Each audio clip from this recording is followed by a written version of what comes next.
Saul, you were one of the speakers on the stage Yes. this evening, and you were talking about the challenges in the media business. So what challenges are there in the media business How right to now? make money.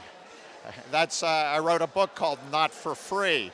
And what I was talking about is the way you make money in the future is very different than the way you made money in the past. And many of the participants in the media industry, starting with the record industry, starting with the newspapers, increasingly the video participants, are seeing their business models threatened because the money is going elsewhere in the value chain or it's going away. We're going from analog dollars to digital pennies, and the question is, how do you make it up?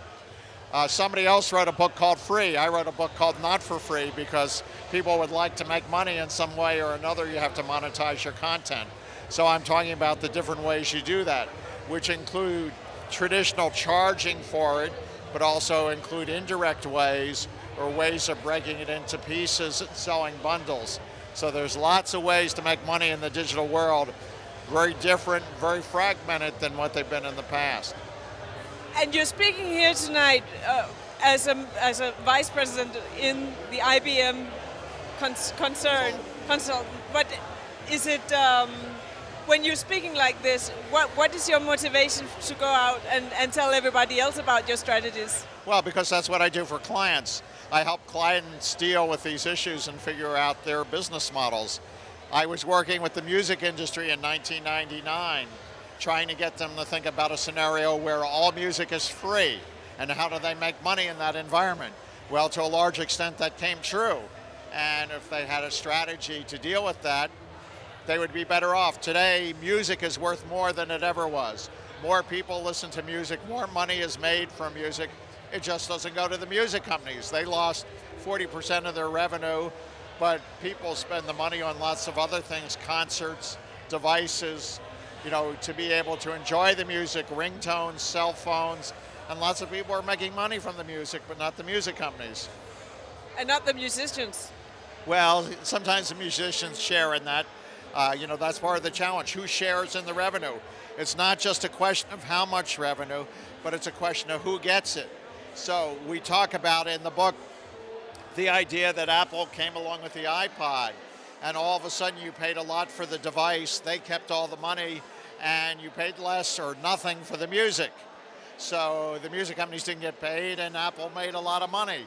The concert promoters made a lot of money, but the music shifted elsewhere, and the money shifted elsewhere in the value chain. So in media terms, how do you convey that? Well, we try to get people to understand it's not for free. Somebody's going to pay for it. We try to get them to think about a lot of different models that have been used that are different than what they traditionally did, and we get them to understand different people want to pay in different ways.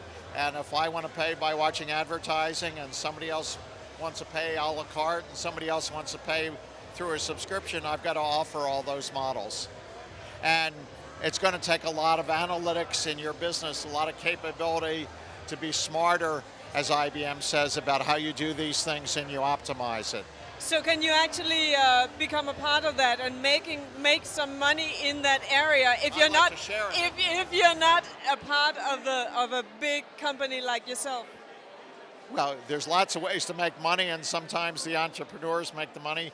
Sometimes it's the big companies. If you have an innovation, an innovative idea, there's an opportunity to make money.